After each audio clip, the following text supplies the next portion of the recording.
you had to kill one person to save three, would you do it? In 1884, 2 men answered yes to that question.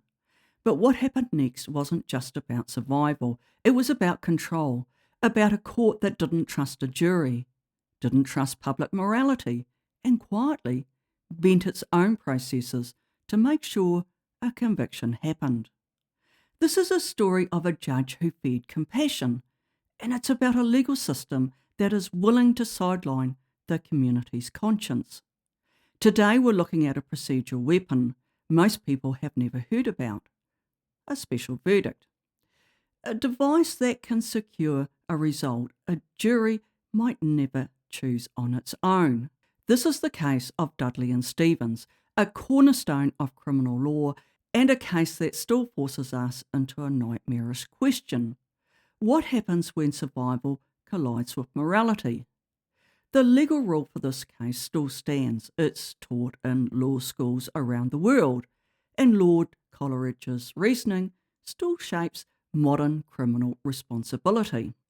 So, as we work through this case, I want you to answer this question for yourself. Was this murder, or was it survival? This case still unsettles people for two major reasons. Society's moral compass shifts much faster than the legal system ever does. Think about how long it took the law to catch up on slavery, women's rights, or even LGBTQ plus equality. People evolve and then culture evolves, but the law crawls behind at a snail's pace. It values stability over speed, precedent over instinct, and that creates a dangerous gap between what feels right to us and what the law is willing to recognise. The case of Dudley and Stephens lives right inside this gap, and the second reason is even more uncomfortable. Normally in criminal cases, juries decide guilt. They bring something judges cannot, an ordinary moral judgment. But in Dudley and Stephens, the jury didn't decide guilt. They only decided on and recorded the facts of the case. And it was the judge who decided whether these facts amounted to a crime. This means that both defendants in this case were effectively denied a true jury verdict. And why does this matter? Because juries soften harsh laws. They inject community values where none exist. They can say, yes, the rule exists, but humanity matters too. Judges, by contrast, must protect consistency, precedent, and institutional authority, even when compassion points elsewhere. And in this case, compassion was everywhere. But to understand why, we need to go back to the time when the shipwreck occurred. On July 5, 1884, the yacht Mignonette was ripped apart by a violent storm in the South Atlantic, about 1,600 miles from the Cape of Good Hope. 4 men escaped into a tiny 13-foot lifeboat. As the days passed, desperation tightened its grip. No food, no water, no navigation instruments, no shelter, just ocean for miles and miles. Nearly 3 weeks adrift had pushed the crew beyond the limits of human endurance. Starvation hollowed out their bodies, the sun burnt their skin, thirst twisted their thinking. Among them was a young cabin boy by the name of Richard Parker, who was only 17 years old, still a boy, alone with the older men who controlled his fate. After drinking seawater, Parker became gravely ill. He lay at the bottom of the boat, delirious, even unable to sit up. And that's when Dudley and Stephens began doing the math. 4 men, no provisions, 20 days adrift, and 1 dying boy who could not fight back. They spoke of drawing lots, the so-called custom of the sea, but they never did. Instead, Dudley took a knife, Richard Parker was killed and then consumed. Unknown to them, this very act would ignite one of the most famous legal battles in history. Then came the cruel irony. Just days later, the German ship Montezuma rescued them. When sailors found them, they were skeletal, barely recognisable, and within months of their rescue, they were back in England. Dudley and Stephens didn't hide what they did. They believed the centuries-old maritime custom of the sea would protect them legally. This unwritten custom says that when survival hangs in the balance, shipwrecked sailors might draw lots to choose who would be sacrificed so the rest could stay alive. They expected sympathy on their return home. Instead, they were arrested. And then the real storm began. In court, Dudley and Stephens pleaded not guilty, relying on the defence of necessity, the idea that you break the law to avoid a greater imminent harm when no lawful alternative exists. In simple terms, they claimed they had no choice. The case came before Justice Huddleston, who made a highly unusual move. He ordered a special verdict. The jury could not say guilty or not guilty. They could only state the facts. The judge alone would decide the legal outcome. Ask yourself this: why remove the jury in the most moral case imaginable? Because Huddleston knew something. A normal jury might refuse to convict, and the law couldn't risk that. This kind of procedure is extremely rare, and it's highly unlikely it would be used in a modern criminal trial. So why was it used here? Well, to answer that, we need to look at how Victorian society viewed these men. Were they survivors or murderers? Many people, especially sailors, sympathised with their starvation, their skeletal appearance when rescued, and the impossible situation that they had endured. Survival cannibalism, while horrifying to us all, was a known maritime reality. But this wave of public compassion crashed straight into the rigid walls of the legal system. Ordinarily, people felt pity for the men, while the courts feared chaos. If necessity became a defence to murder, where would it stop? Who decides whose life matters more? In normal modern criminal trials, 12 ordinary people decide guilty or not guilty. Here the jury was reduced to court reporters, only allowed to write down what happened, not whether it was right or wrong. Justice Huddleston clearly understood a jury might follow its conscience instead of the rule book, so he removed conscience from the equation by forcing a special verdict. He ensured the judges, not the public, controlled the outcome. And remember, at the time, a murder conviction carried a mandatory death sentence. This clash between the public's moral instinct and the law's need for absolute boundaries is one of the reasons this case has continued to endure, and you can imagine the pressure behind the scenes, the public sentiment, the legal stakes, and the looming implication for future cases. So the court faced a paradox. If juries judged, mercy might destroy the law. If judges judged, the law might destroy mercy. So the case was pushed upward to the Queen's Bench. The case reached its climax on 9 December 1884. This was no ordinary hearing.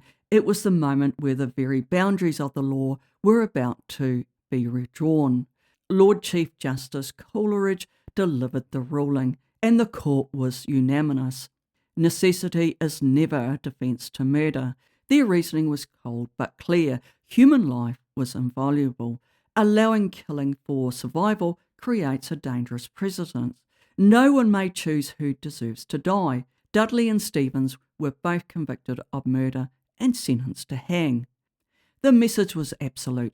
However desperate the situation, killing the innocent is always murder. The law had spoken, but the final chapter was still unwritten. The question now was simple. Would the sentence be carried out, or would mercy intervene? And this is where law and humanity collided. Did the court sentence stand? Well, not quite. Public reaction to the sentencing of Dudley and Stevenson was explosive. People did not see them as monsters. What they saw was starving men pushed beyond sanity.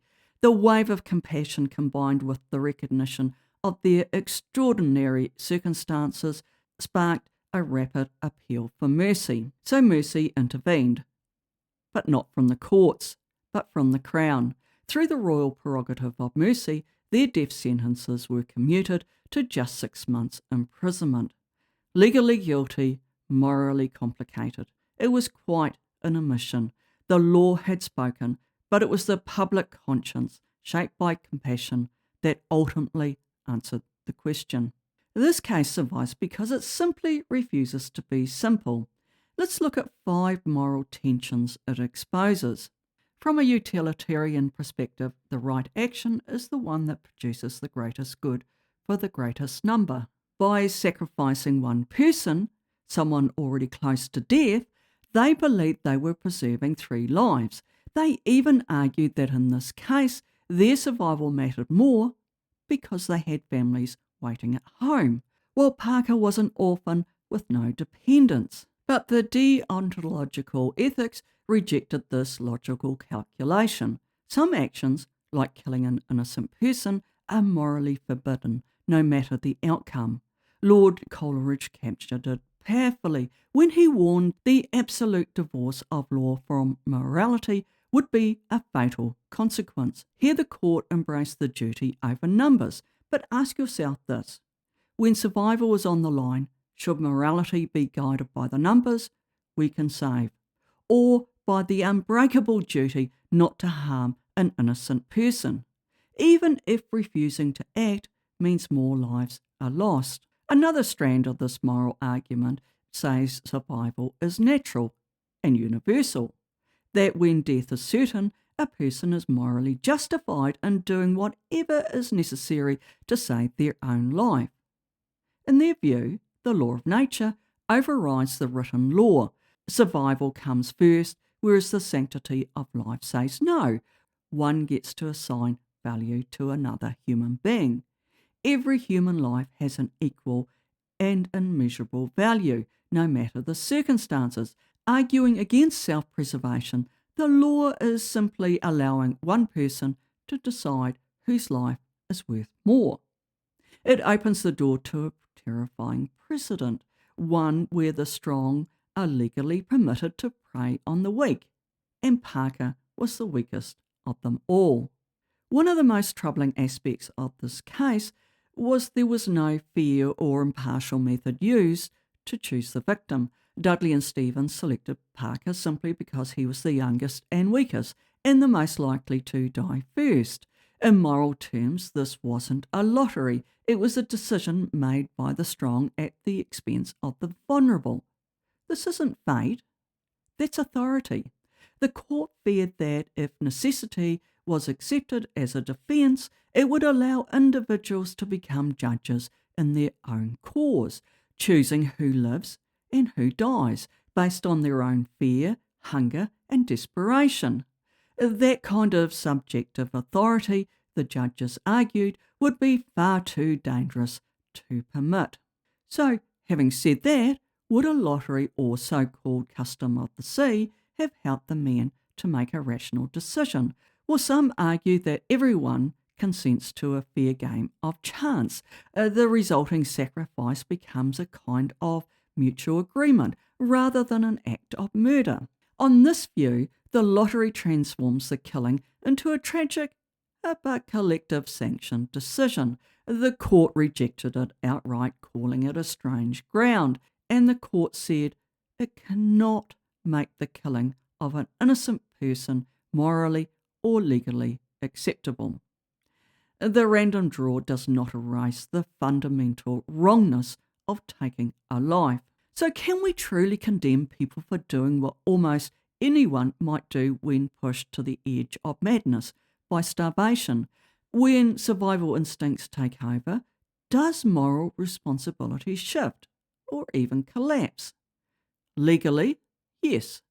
From humanity's perspective, well, that's much harder, which is the exact reason why the court sentenced Dudley and Stephens and the Crown quietly forgave them.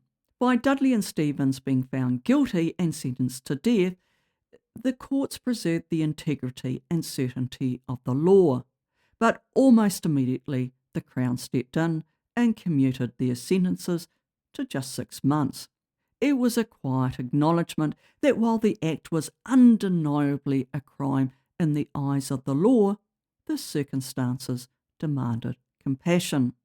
When society's conscience is removed by the removal of a jury from decision-making, the law shuts out morality and something very fragile breaks. You've seen this pattern before on this channel in the Sally Clark case where flawed statistics overruled a mother's truth, and in the Lucy Letby case where medical opinion shaped the verdict before the jury could fully weigh the evidence. In each case, specialised knowledge systems, whether legal procedure, statistical analysis, or medical expertise, were granted authority over human judgment and the messy, complicated reality of what happened. For more than 140 years, Dudley and Stephens has drawn the same line. Necessity may excuse many things, but never the intentional killing of the innocent. Courts across the common law world have returned to this case time and time again, reaffirming the same uncompromising principle. Necessity may excuse many acts, but it can never justify the intentional killing of an innocent person. This case remains as unsettled today as it did in 1884. I want to briefly return to something I had said earlier, that special verdicts have no place in a modern legal system. And while it's not something we'd ever want to see tested, it is possible that the current US administration could be tempted to lean on a special verdict, not to clarify the law, but to shield itself from accountability. The very possibility is a reminder of why these tools must remain tightly constrained. So here's the real democratic question. When justice hangs in the balance, who should hold power? The people in the jury box or the judge guarding the institution? And what do we lose when conscience is removed from the law? So I will leave you with the same nightmarish question the judges faced in 1884. Was Richard Parker murdered, or was it survival? Let me know in the comments section below. I read them all and usually respond.